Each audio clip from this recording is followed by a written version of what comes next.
우리 그 지혜하고 태식이 형제가 일찍 출발했는데 오다가 마라톤 행렬을 만났답니다. 그래서 아마 오늘 시간 거의 돼서 온다고 했는데 마라톤 참가자가 굉장히 많은 모양이에요. 네, 그래서 이제 그렇게 됐는데요. 우리의 삶에 참 예측 못할 일이 참 많습니다. 네.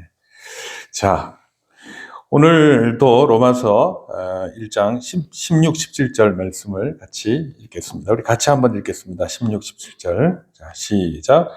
내가 복음을 부끄러워하지 아니하노니 이 복음은 모든 믿는 자에게 구원을 주시는 하나님의 능력이 됨이라. 먼저는 유대인에게요 그리고 헬라인에게로다. 복음에는 하나님의 의가 나타나서 믿음으로 믿음에 이르게 하나니 기록된 바 오직 의는 믿음으로 말미암아 살리라 함과 같으니라. 아멘.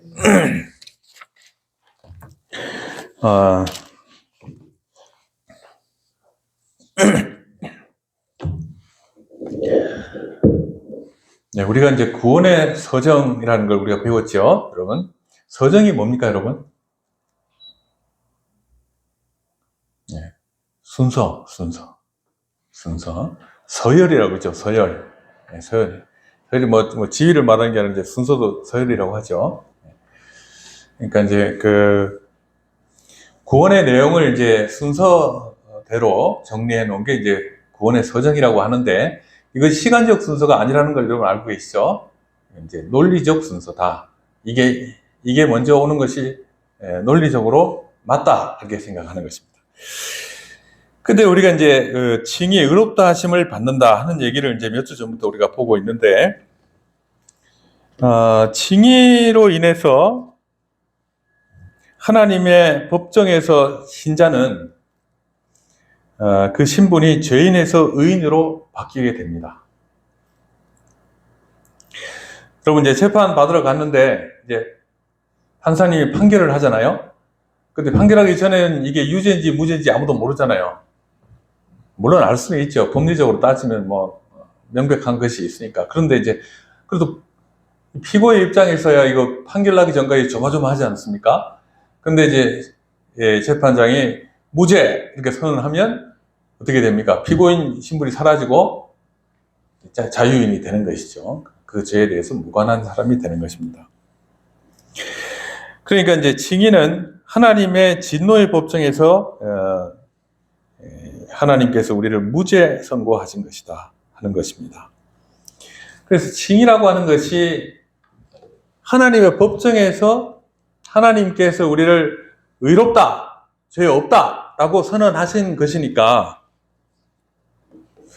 그건 분명한 것이고 번복될 일이 없는 것이죠. 하나님께서 판결하셨으니까. 그러니까 그것은 잠정적인 것이 아니라 확정적인 것입니다. 그래서 신자들은 하나님의 법정에서 이미 어떻게 됐다고요? 의롭다함을 받았다. 그게 칭의입니다. 따라서 신자가 칭의를 받은 후에 이 신분을 유지하기 위해서 어떤 지속적인 선행을 한다거나 그 의로움을 유지해야 마침내 의롭다함을 완성하는 것이냐 하면 아닙니다. 그게 아닙니다. 이미 판결은 났다. 났다. 감사하죠. 우리가 예수 믿으면 믿음으로 의롭다함을 받는다. 그랬으니까요. 물론 칭의에 조건이 없느냐? 조건이 있습니까? 없습니까?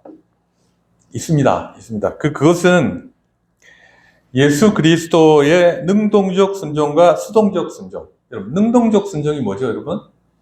율법을 다 지키신 것. 그 율법을 성취하신 것. 그죠? 수동적 순종은요?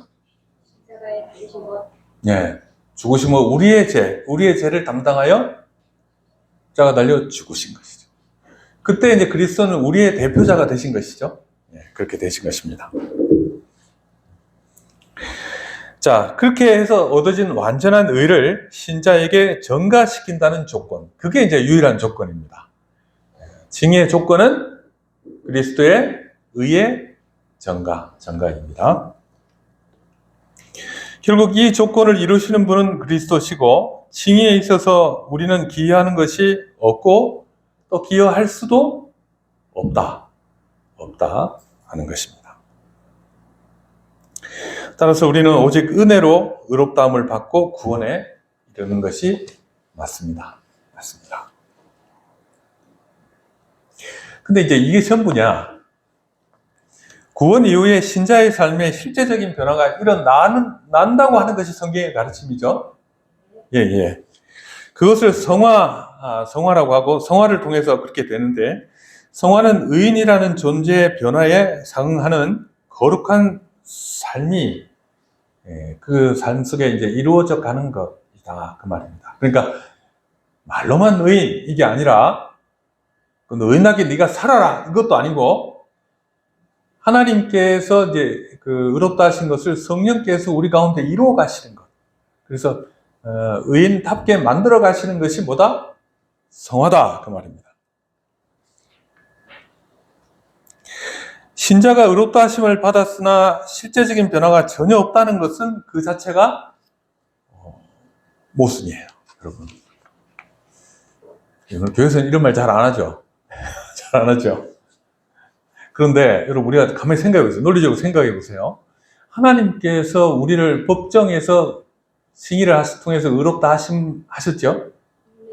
근데 하나님께서 그걸 그것이 하나님의 최종적인 목적이시겠냐? 그 말이에요. 아니죠? 아니에요.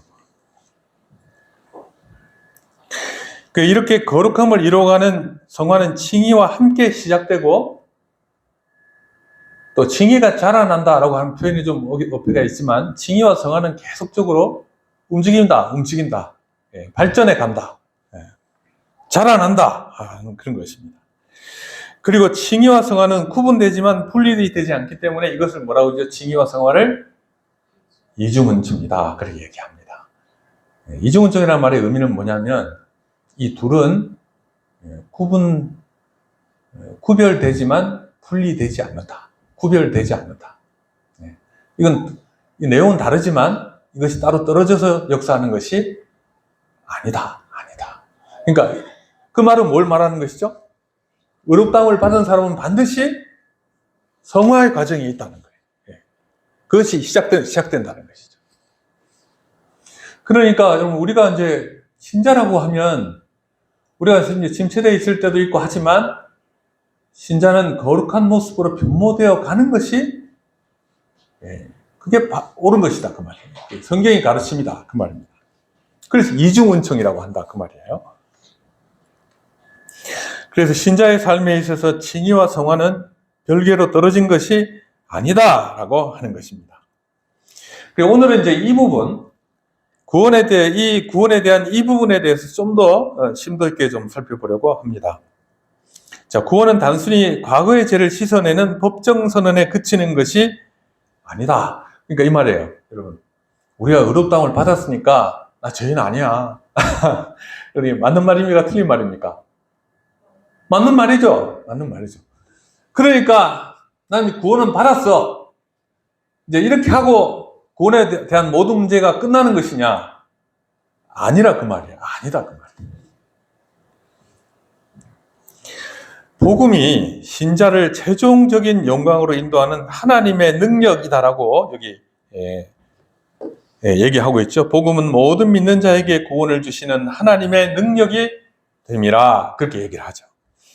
그러니까 복음은 지속적으로 우리에게 능력을 공급한다는 겁니다. 능력을. 자,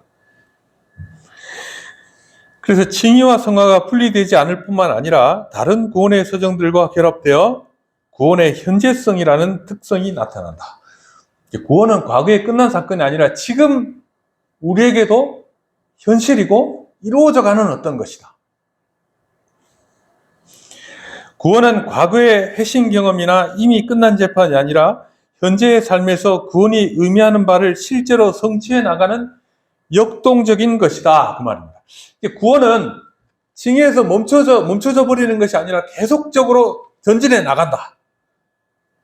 그래서 그 목적을 성취할 때까지 계속적으로 움직여 나가는 것이다. 그게 이제 구원이라는 것이다. 하는 것입니다. 자, 이를 달리 말하면 복음은 모든 믿는 자에게 구원을 주시는 하나님의 능력이며 따라서 구원의 미래지향성과 지속되는 믿음의 조건성이라는 두 가지 개념을 으로 심화되어 나타나야 합니다.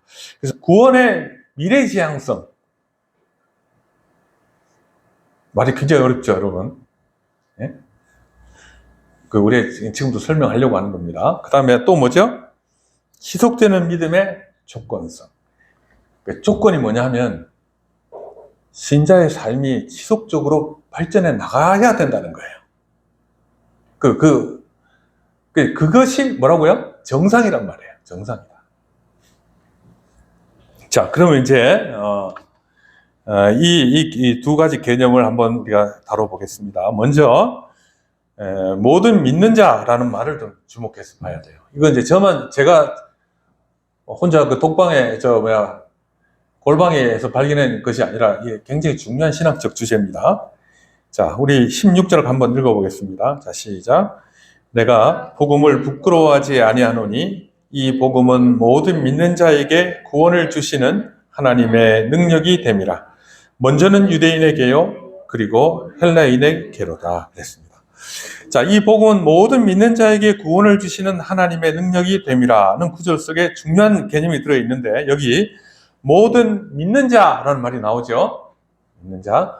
보통 우리 믿는 자라 하면 한국어로는 어떤 개념이 믿는 자라고 하면 한국말도 이 개념이 포함되어 있어요. 있기는 포함되어 있어요. 자, 그래서 이제 요거 헬라어로 모든이란 말은 판티, 토,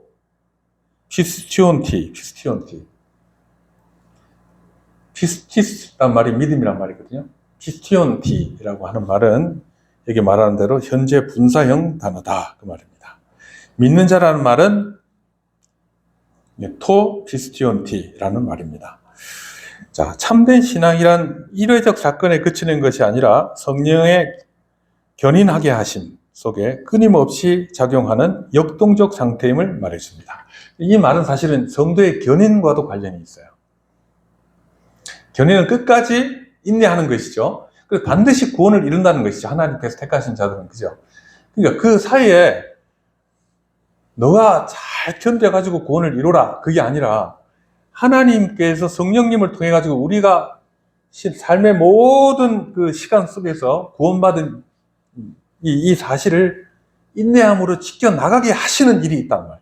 그래서 반드시 구원에 이르게 한다. 그걸 성도의 견인이라고 하는 겁니다. 견인. 견디고 인내한다. 견고한 인내다. 그런 말입니다.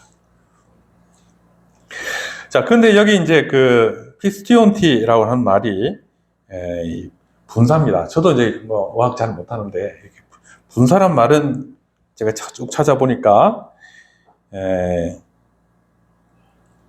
기본적으로 동사예요.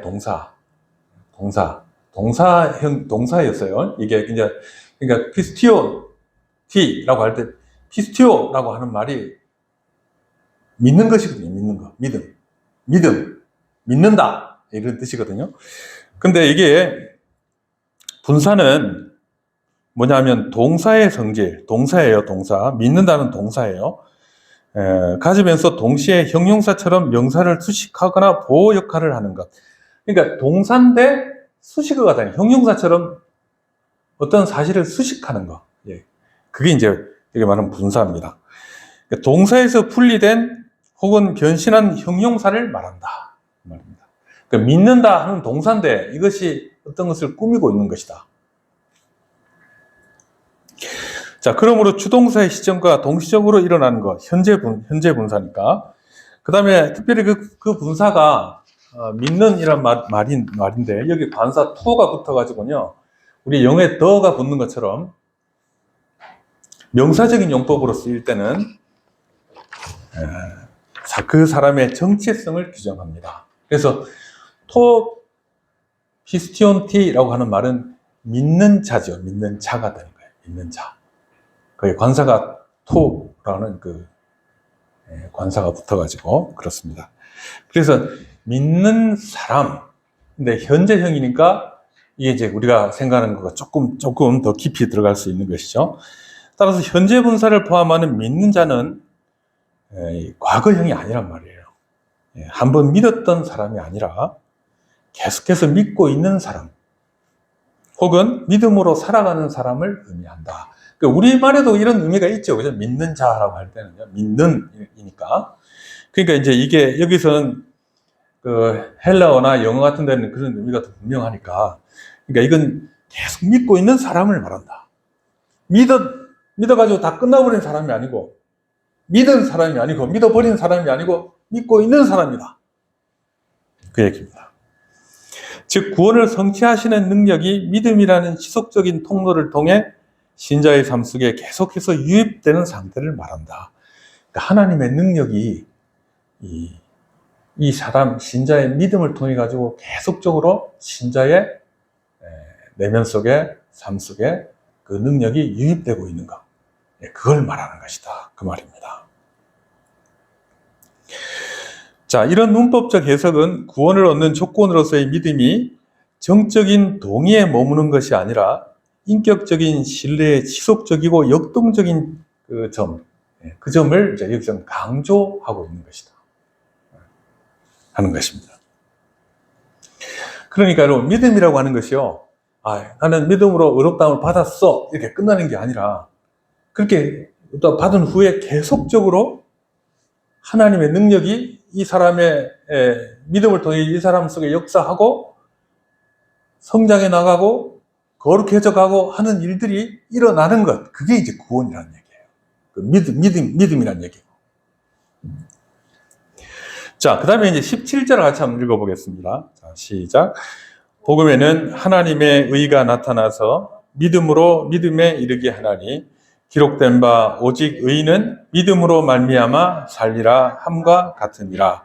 여기서 17절에서도 하나님의 의가 나타나서 믿음으로 믿음에 이르게 한다. 그렇게 얘기하죠. 찰스 하치 같은 경우는 이제 19세기에 이제 미국의 개혁주의 아주 중요한 사람입니다. 이제 이분이 이것을 구원에 있어서 믿음의 전적인 역할과 점진적 성격을 나타내는 것이다 라고 설명합니다. 그러니까 믿음으로 믿음에 이르게 한다는 것이 두 가지 보통 해석을 해요. 그러니까 구원에 이르는 것은 믿음밖에 없다. 믿음에서 믿음으로. 믿음이다. 믿음으로 구원받는 것이다. 이걸 강조하는 거. 전적인 역할을 얘기하고 그 다음에 점진적인 걸 얘기해요. 첫 번째 믿음과 두 번째 믿음의 의미를 조금 다르게 해석을 하는 것입니다.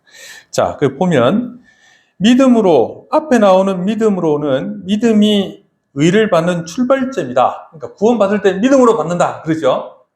그 얘기입니다. 뒤에 나오는 믿음으로는 그 믿음이 구원의 전 과정을 통해 지속되고 심화되어야 함을 의미한다. 믿음으로, 믿음의 이름으로 구원을 성취한다. 그 얘기입니다. 믿음으로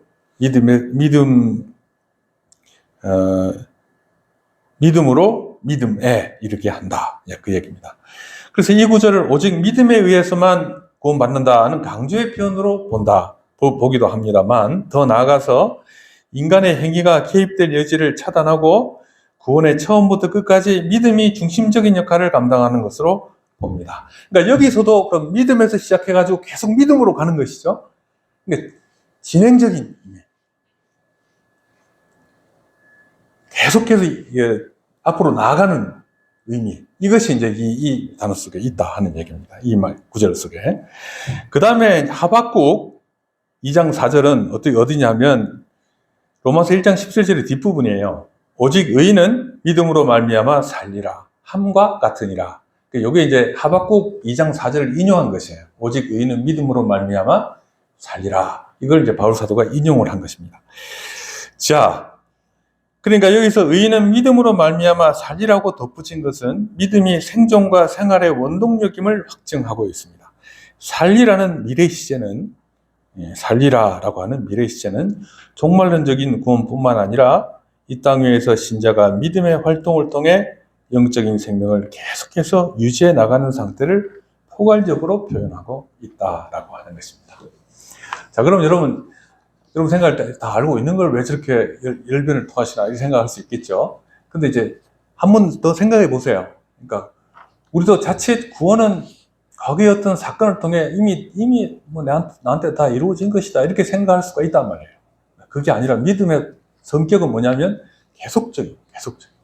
살아있는 동안 계속적. 자, 그러면 이제 구원의 미래 지향성을 한번 살펴보겠습니다. 자, 로마서 1장 16절에서 언급된 구원은 1차적으로 미래적인 사건입니다. 16절이 뭐죠, 여러분? 복음을 부끄러워하지 않으니 이 복음은 모든 믿는 자에게 구원을 주시는 하나님의 능력이 됨이라 그랬죠. 자, 그래서 일반적인 기독교적 이해 속에서 구원은 흔히 나는 10년 전에 구원받았어 와 같이 과거에 완료된 일로 표현되곤 합니다. 하지만 바울 신학 안에서 구원은 종말론적인 완성을 향해 나아가는 현재 진행적인 사건이자 미래 완료적인 성격을 지닌다는 것을 알아야 합니다.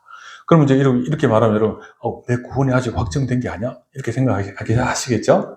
네, 그게 아니라는 것이죠. 그런데 믿음이라고 하는 것은 과거에 끝난 사건이 아니라 굉장히 역동적인 것이라는 거예요. 우리 안에 있는 믿음이라는 것이. 과거를 향해 계속해서 뭔가를 이뤄내고 변화시키고 해나가는 것이다. 그러나 판결은 이미 난 것이다. 그런 것입니다. 자, 따라서 바울이 구원이라고 말할 때 그것은 마지막 심판날에 하나님의 진노로부터 안전하게 구출받는 최종적인 상태를 나타낼 때가 빈번합니다. 그러니까 바울 말할 때 마지막 날에 우리가 구원을 받는다. 그렇게 얘기를 한단 말이에요. 그럼 지금은 이런 의문이 생기는 것이죠. 지금은. 자, 이러한 미래지향적 관점은 신자가 현재 처한 고난과 수치를 이겨낼 수 있는 근거가 됩니다. 지금은 이미 성취됐어요. 그건 좀 이따 이제 말씀드릴게요. 신자가 복음을 부끄러워하지 않을 이유는 바로 이 복음이 우리의 구원을 끝까지 안전하게 지켜낼 유일한 능력이기 때문에 그렇습니다. 복음은 우리의 구원을 끝까지 지켜낼 수 있는 역동적인 힘이에요. 세상의 많은 사상과 신앙들도 개종자를 만들고 삶의 일시적인 변화를 이끌어낼 수 있지만 오직 그리스도의 복음만이 거룩하신 하나님 앞에서 죄인을 영원히 안전하게 보호하고 하나님과의 영원한 사귐 속에서 날로 더해가는 기쁨을 보장할 수 있는 것이다 하는 것입니다. 자, 성경은 이런 점을 분명히 드러내고 있는데, 자, 로마서 13장 11절 한번 보시죠. 자, 같이 읽어보십시다. 시작. 그러면 로마서 13장 11절. 못 찾으시겠어요? 2페이지 밑에 두 번째 단, 첫 번째 단. 자, 로마서 제가 읽을게요. 우리의 구원이 처음 믿을 때보다 가까웠습니다. 라고 이제 바울 사도가 얘기를 합니다. 또 베드로전서 1장 5절에서도 너희는 말세에 나타나기로 예비한 구원을 얻기 위해 믿음으로 말미암아 하나님의 능력으로 보호하심을 받았느니라. 그렇게 얘기하죠. 그러니까 이 내용들을 보면 구원이 아직 완료되지 않은 것처럼 얘기를 하는 거란 말이에요. 마지막 날에 완료된다. 이렇게 얘기를 하고 있다는 겁니다. 그 밖에도 여러 성경 구절에서는 구원은 장차 나타날 영광과 관련되어 있습니다. 즉 우리 신자들은 미래에 있을 구원의 지배 아래 현재를 살아가고 있는 것이고 구원이 처음으로 선포되는 칭의도 결국 종말론적 선고의 현재적 선치로 정의할 수 있다. 말입니다. 야, 말이 어렵죠? 그러니까 여러분, 우리의 구원이 완성되는 사건은 시기적으로 볼 때는 하나님 그리스도께서 오셔서 심판하시면서 심판대에 앉으셔서 우리를 심판하실 때 그때 성취되는 것이다 그 말이에요. 그때 되면 우리 앞에 있는 모든 악이 사라지고 우리의 눈물도 사라지고 모든 불의한 것들이 심판대 앞에서 정죄를 받게 되고 그때 진짜 우리의 구원이 완성되는 것이다. 그런 의도로 바울 사도는 우리의 구원이 처음 믿을 때보다 가까웠다 이렇게 표현한다는 것입니다. 또 너희는 말세에 나타나기로 예비된 구원을 얻기 위하여 이렇게 말하고 있다는 것이죠. 자, 그러니까 여러분 많이 헷갈리시죠, 그죠? 자, 그러니 구원은 과거와 현재와 미래 속에서 활동적으로 성취되고 있는 것이다 이렇게 봐야 하는 것입니다. 과거에 우리는 칭의로 인해 믿음이 시작되고 죄의 법적 형벌에서 해방됐습니다. 그리고 현재 우리는 지상에 살아가는 생애 전체 동안 구원받은 자로서의 모습을 이루기 위해 성화의 과정을 밟아가고 있습니다. 그로 인해 죄의 권세와 지배로부터 해방을 경험하고 있는 것이죠. 죄의 권세로부터 해방을 경험하죠. 자, 그러니까 구원받은 자에게 일어나는 것이죠. 이것도 다. 그 다음에 미래에는 그리스도의 재림과 심판을 통해 영화를 이루고 죄의 존재로부터 해방될 것입니다. 이제 마지막 날에는 죄의 존재 자체로부터 우리는 관계가 없어지는 것이에요. 지금은 우리의 죄와의 싸움을 통해서 승리를 경험할 수 있으나 죄는 항상 우리 곁에 있잖아요. 그러나 마지막 날에는 죄의 존재 자체로부터 완전한 해방을 경험하게 됩니다.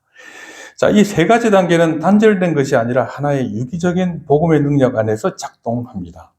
따라서 미래의 구원은 과거의 칭의에 근거하지만 현재의 변화를 필연적으로 동반한다. 그러니까 여러분, 우리는 이 구원의 서정을 보면 칭의를 하면 칭의라고 얘기하면 다 끝난 것으로 생각이 되잖아요. 그 다음에 뭐가 시작되냐면 이제 성화가 시작되고, 그럼 마지막 되면 영화가 되는 것인데, 이것이 각각에 떨어져 있는 것이 아니라 하나의 구원이라는 건 개념 속에 연결되어 있는 것이다 그 말이에요. 그럼 이걸 따로 떼서 생각할 수는 없다. 그럼 왜 그걸 따로 설명했냐? 그건 이제 우리가 말할 때 구원의 서정이라는 구원의 내용을 우리가 논리적으로 성도들이 이해할 수 있도록 한 것인데, 실제로 성경도 그렇게 따로 떼서 설명하지는 않는다는 거예요. 연결된 것으로 본다. 자, 이 세 가지는 단절된 것이 아니라 하나의 유기적인 복음의 능력 안에서 작동합니다. 그래서 이 둘째 단 밑에 이 모든 과정에서 복음이 능력이 되는 것은 그것이 단지 천국행 티켓을 발급하는 데 그치지 않고 죄인을 근본적으로 변화시켜 거룩하신 하나님과 함께 살기에 적합한 존재로 빚어내기 때문입니다. 그러니까 하나님의 구원의 목적은 이제 천국 안 가게 됐죠. 지옥 안 가게 됐어. 이게 이 얘기가 아니라 영원한 하나님의 나라에서 살기에 적합한 자로 우리를 만들어 가시는 과정이다. 그게 구원의 서정의 전체 내용입니다.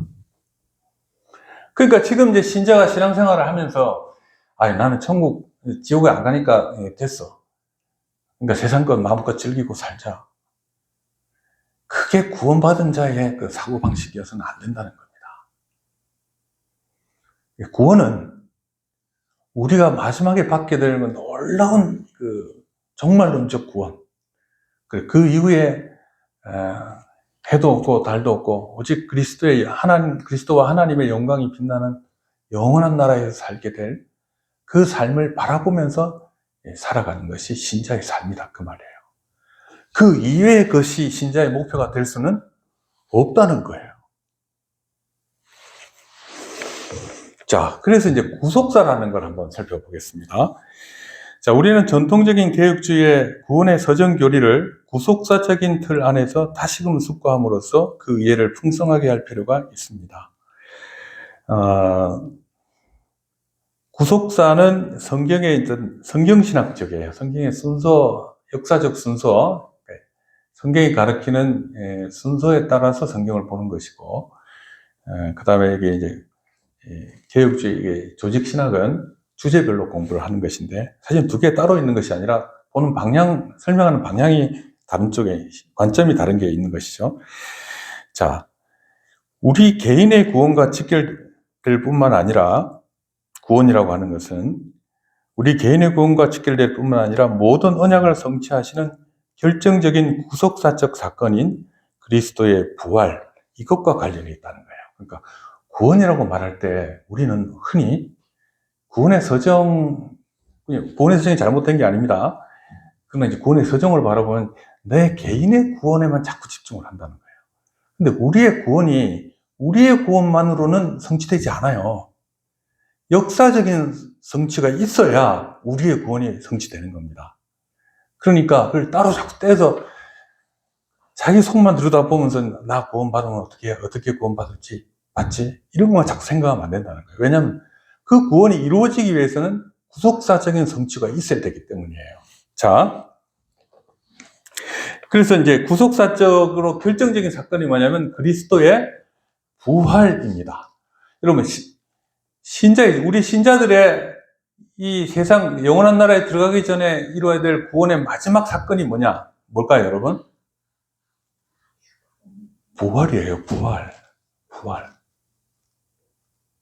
부활되는 거예요. 물론 이제 살아있을 때 오면 죽지 않고 주님을 만나지만 대부분의 신자들은 부활함으로 이제 영원한 나라로 들어가는 일이 시작되는 것입니다. 이 세상의 것이 끝나는 것이에요. 그리스도께서 죽으시고 부활하시다는 얘기는 바로 우리가 겪어야 될 일에 대한 실제적인 사역이었다. 그 말이에요. 자, 성경이 말하는 구속적 성취의 중심은 개인의 주관적인 경험이나 거치게 될 법정적 순서에 있는 것이 아니라 종말론적 구속 역사 안에서 그리스도께서 어떻게 성취하셨는가에 맞춰져 있습니다. 실제로 그리스도의 죽으심과 부활이 없으면 우리의 죽음과 부활도 죽긴 죽겠지만 우리의 부활은 없다는 거예요. 이런 관점에서 보면 칭의는 단순히 신자의 과거에 일어난 형식적인 신분 변화에 머물지 않습니다. 종말에 일어날 하나님의 최후의 판결이 그리스도의 부활과 성령의 사역을 통해 현재의 시간 속으로 침투해 들어와서 종말론적 선고의 현재적 선치가 되는 것이다. 그 말입니다. 우리가 지금 의롭다함을 받았죠? 근데 원래 이것이 완전히 성취되는 것은 언제란 말이죠? 종말에 있을 것인데 그것이 이미 그리스도 안에서 이루어졌으므로 그것을 지금 우리에게 적용할 수 있게 된 것이다. 그 말이에요.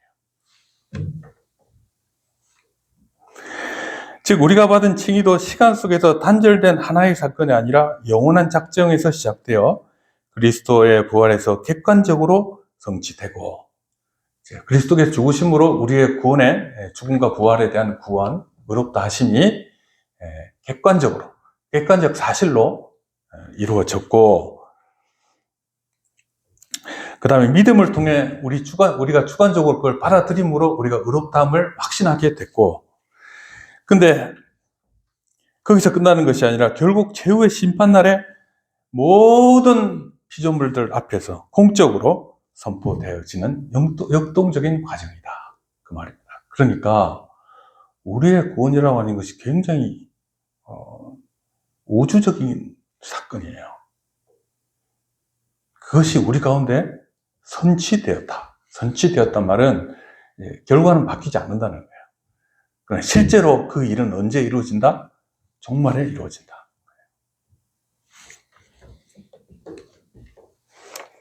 그러니까 객관적으로 그리스도께서 죽으시고 부활하신 사건이 없으면 우리 안 되는 거죠. 그것에 근거해서 우리가 주관적으로 우리의 구원을 받아들이는 것이죠. 그 다음에 역사적으로는 종말에 그것이 성취되는 것이죠. 근데 이게 어디서 시작됐냐면 창세전에 하나님의 작전 가운데 시작된 것이다. 굉장히 폭넓은 일이죠. 구속사적인 관점에서 보면. 그래서 칭의는 종말론적 선고의 현재적 선치입니다. 전통적인 구원의 서정 중심의 사색은 자칫 구원의 혜택을 개인의 적용에 몰두해서 그 시혜자이신 그리스도와 분리시킬 위험이 있습니다. 구원의 적용은 반드시 구속의 성취에 근거해야 합니다. 구원의 핵심은 그리스도와의 연합이며 이 연합은 특별히 종말론적 사건인 그리스도의 부활에 참여하는 것입니다. 그리스도께서는 이미 죽으시고 부활하셨죠. 그래서 우리가 거기에 지금 연합해서 살고 있는 것이죠. 근데 그것이 마지막 날에는 그것이 더 완전한 모습으로 우리에게 주어진다. 그건 영원한 나라죠. 영원한 나라. 그러므로 바울의 종말론은 칭의나 성화와 같은 개별적인 항목들보다 그리스도의 죽음과 부활이라는 종말론적 실제가 어떻게 신자에게 주어지는가에 집중되어 있습니다. 따라서 칭의도 구원의 한 단계이기 이전에 그리스도께서 부활을 통해 성취하신 종말론적 승리의 한 측면이다 하는 것입니다. 그러므로 칭의의 일차적 대상인 그리스도 안에서 우리도 구원을 바라봐야 합니다. 그러니까 그리스도 안에서 바라봐야 되는 거예요. 이제 이 구속사적 관점을 잃어버리면 너무나 쉽게 율법주의로 넘어가요. 내가 뭘 해야 되는 것처럼 생각하는 거예요. 그럴 수도 없고 그렇게 되지도 않아요. 그래서 우리의 구원의 근거는 그리스도 안에 있는 것이 맞죠.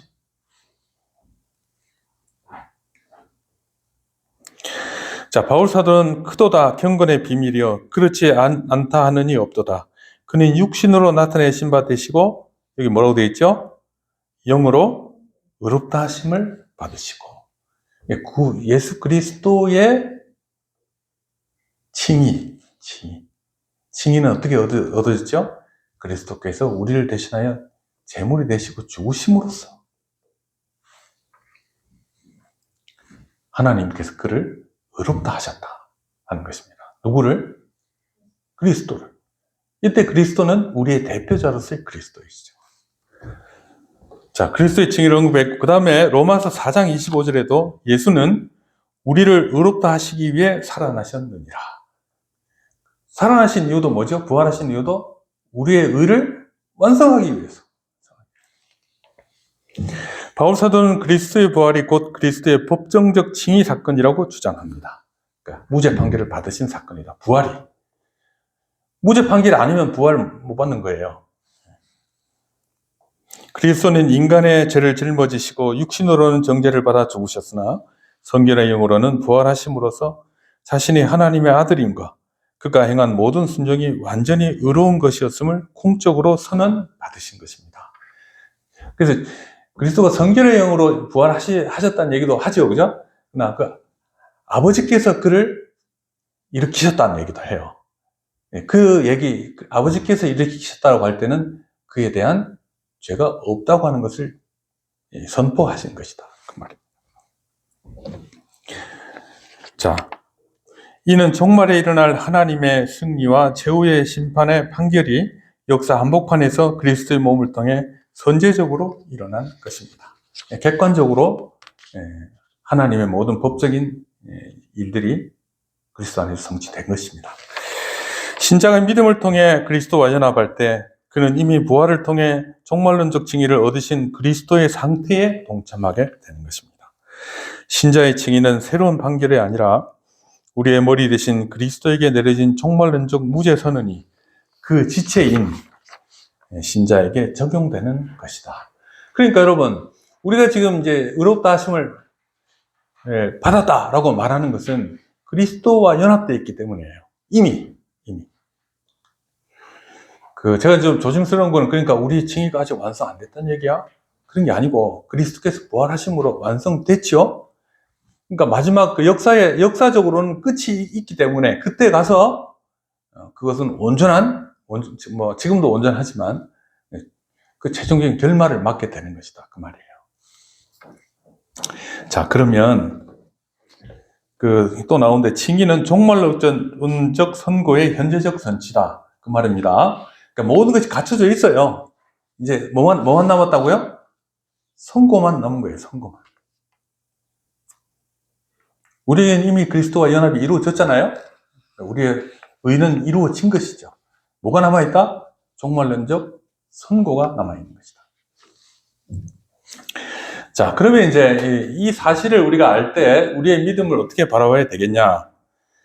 로마서 1장 16절에 믿는 자라는 해석을 볼 때 믿는 자, 믿고 있는 자,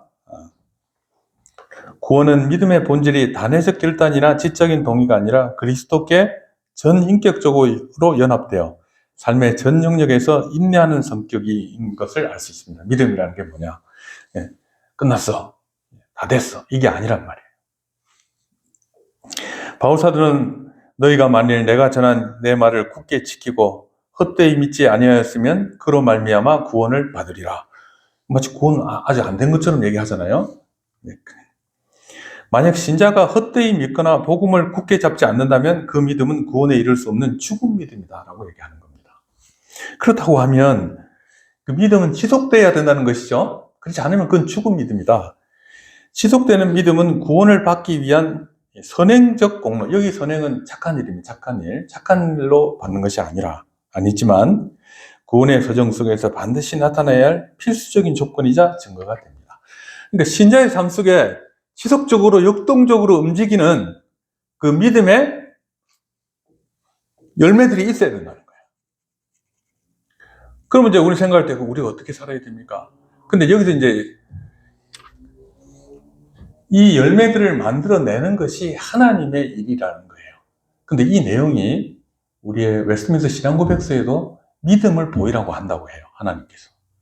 그 믿음은 내가 이룬 선행이나 이런 것을 얘기하는 것이 아니라 신자고 그리스도와 연합되어 있으면 그에게는 반드시 그 열매가 나타나는 것이 정상이라는 거예요. 그 신자에게 그런 것이 있어야 된다는 거예요. 이해되시죠?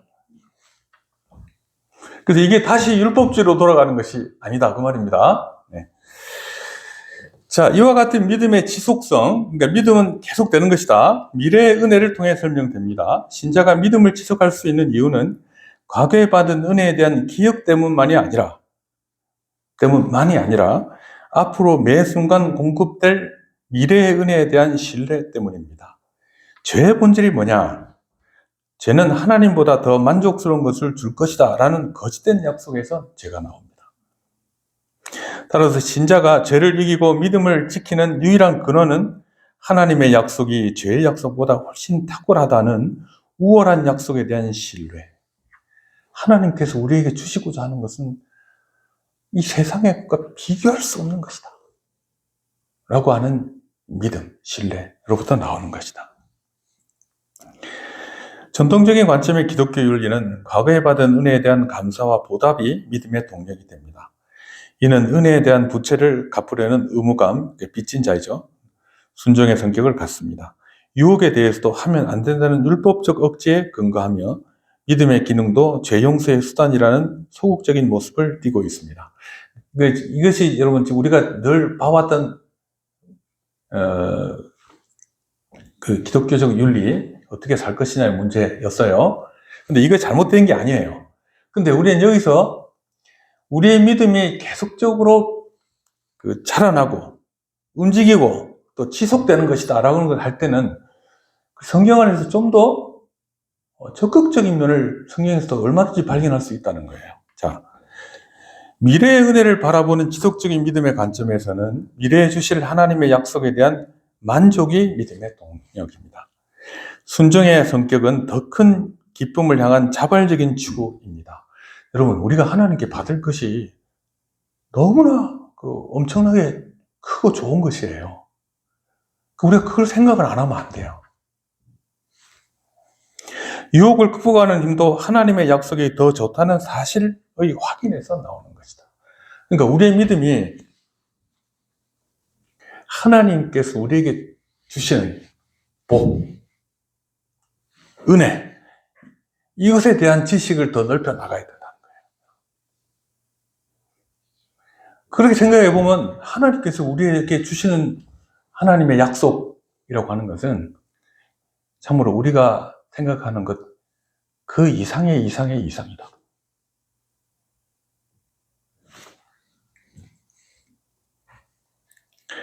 자,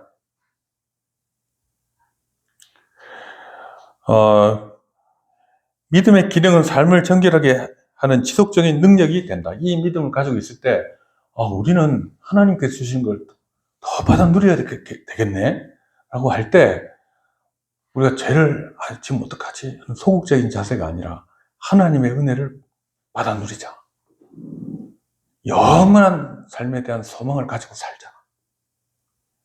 그리고 죄와의 싸움에서도 하나님께서는 더 큰 능력을 우리에게 주신다. 그리고 우리는 우리의 삶에 더 큰 의미 있는 일들을 해낼 수 있다. 우리 인생에 대해서도 그렇고 우리 공동체도 그렇다. 그래서 우리는 주님을 위해 기꺼이 죽을 수도 있다. 이런 믿음이 있어야 순교도 하는 거예요. 그리고 사람들을 위해 자신을 드리고 희생하는 일도 천국에서 우리에게 주실 하나님의 복이 얼마나 큰지를 알 때 기꺼이 우리는 그 일을 향해 나설 수 있게 된다 하는 것입니다. 자, 지속되는 믿음의 힘. 이렇게 역사하는 믿음, 지속적인 능력이 되는 믿음이 죄의 뿌리를 자르는 힘을 갖습니다. 신자는 불안, 탐욕, 정력 등의 유혹에 직면했을 때 그 유혹의 근처에 있는 하나님이 나를 돌보지 않으실 거야. 이 쾌락이 하나님보다 더 좋아. 라는 불신을 하나님의 신실한 약속으로 대체해버린다. 그러나 지속적인 믿음은 인간 스스로의 신념의 힘이나 의지의 견고함에서 나오는 도덕적인 태도가 아니라 하나님의 주권적 은혜로 믿는 자 안에 일으키시는 능력임을 알아야 합니다. 주님을 알아갈 때 하나님의 능력이 우리의 삶을 변화시켜 나간다. 적극적으로. 신자의 참된 믿음은 이처럼 신자의 전생애를 통해 하나님께서 믿는 자에게 주셔서 구원을 이루시는 능력입니다. 그러므로 지속적인 믿음의 개념은 우리의 하루하루, 한 시간 한 시간이 모두 하나님의 은혜 아래 있고 우리가 그 능력을 힘입어 적극적이고 의미 있게 구원을 이루게 하시는 성령의 손길 아래 있다는 확신 속에서 사는 것입니다.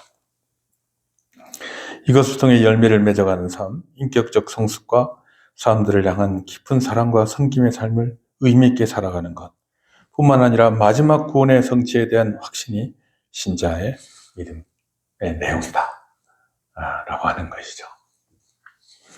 그러니까요, 여러분, 우리가 그 과거의 그 교회사를 보면 많은 사람들이 황제의 핍박 앞에서 굴하지 않고 사자굴에 던져져도 기꺼이 들어가고 이렇게 하잖아요. 그게 어떻게 가능하냐는 거예요.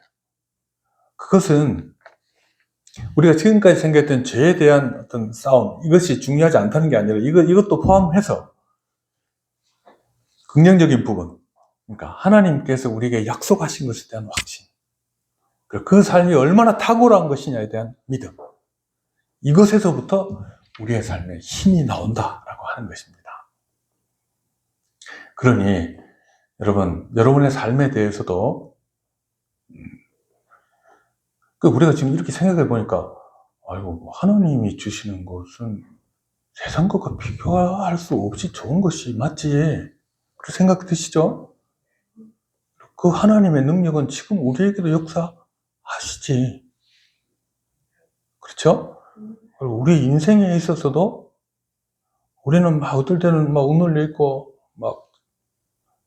죄악의 유혹에 넘어가기도 하고 의기소침해지기도 하고 하지만 하나님께서 나와 함께 하시고 나에게 능력을 주신다고 할 때 우리의 삶은 이런 것이 아닐 수 있다라고 하는 것이죠, 여러분. 그렇죠? 예. 그러니 여러분, 균형 잡히게 우리가 지금까지 구원의 서정을 쭉 배웠잖아요. 그것이 이제 바탕이 되는 것이죠. 그걸 이제 우리가 이제 하나의 역사적 관점, 구속사의 완성이라는 걸 바라보고 그 영원한 나라, 그러니까 우리 천국에 대한 소망이 없으면요, 신자가 힘이 없어요. 그러니까 여러분, 옛날에 지하철에 예수 천당 그래 하잖아요. 그렇죠? 저도 옛날에는 왜 전철 안에까지 와가지고 저렇게 하냐, 이런 생각을 했었어요. 근데 제가 이제 이사야서를 읽어보니까 하나님께서 이사야에게 옷을 헐벗게 해가지고는 사람들 앞에 지팡이를 짚고 다니게 하셨거든요. 그게 이스라엘이 그렇게 망할 것이라는 것을 선포하신 거예요, 그게. 그러니까 우리는 세련된 메시지를 생각하지만 하나님께서는 안 그러실 수도 있다는 거예요. 제가 이제 그분들처럼 나도, 목사님 그래 안 하십니까? 그런 얘기를 하는 것이 아니라, 예수 천당만큼 좋은 메시지가 어디 있어요? 예수 믿으면 천국 갑니다. 그 천국 속에 포함된 것들을 우리가 묵상해보면 얼마나 놀라운 것이에요. 우리가 이제 어떤 너무 이 점잖은 자세를 취해가지고 그런 거 좀 너무 하는 거 아니냐? 그럼 뭐 그 방법은 그렇다 칩시다. 그러나 그 메시지는 옳지 않아요, 여러분? 그러니까 신자는 그래서 하나님께서 우리를 예수 믿고 나서 바로 불러가시지 않은 이유는 이 세상에서 또 하나님을 믿는 기쁨을 누리게 하시고, 그 다음에 우리의 믿음으로 사는 법을 배우게 하시고, 그 다음에 하나님의 삶 속에서 하나님의 영광을 발견하고, 또 우리가 하나님의 영광을 드러내는 한 부분을 감당하기 위해서 남겨두신 것이다, 그 말이에요. 그것이 없으면 얼마나 비참합니까? 그렇죠? 그러니까 이제 교회사를 보면 우리가 참 어떻게 저렇게 하지? 하는 일들을 이분들이 믿음으로 감당한 것이 많다는 거예요. 귀도 더불에 교수형 당해 죽었잖아요. 자기 아내 남겨놓고, 자기 아내를 남겨놓고. 그 얼마나 비참한 일입니까? 그러나 그는 그 일도 하늘의 영광을 바라보면서 감당했다는 거예요. 그런 능력이 우리에게도 있다는 겁니다. 기도하겠습니다. 하나님 아버지, 주님께서 우리에게 주시는 믿음의 내용들을 통해 하나님의 크신 은혜들을 받아 누리고, 이 세상을 살면서도 하나님이 살아계심을 증거하며 우리의 삶을 통해서 의미 있는 것, 하나님이 기뻐하실 만한 일들, 세상 사람들이 꺼리고 엄두도 내지 않은 일들을 감당하며 살 수 있게 하시는 것을 믿습니다. 역사적인 증거들이 있고 또 성경의 약속들도 있사오니 우리가 그와 같은 믿음 가운데 살아갈 수 있도록 하나님 우리를 붙드시고 이끌어 주시옵소서. 감사합니다. 예수님의 이름으로 기도하옵나이다. 아멘.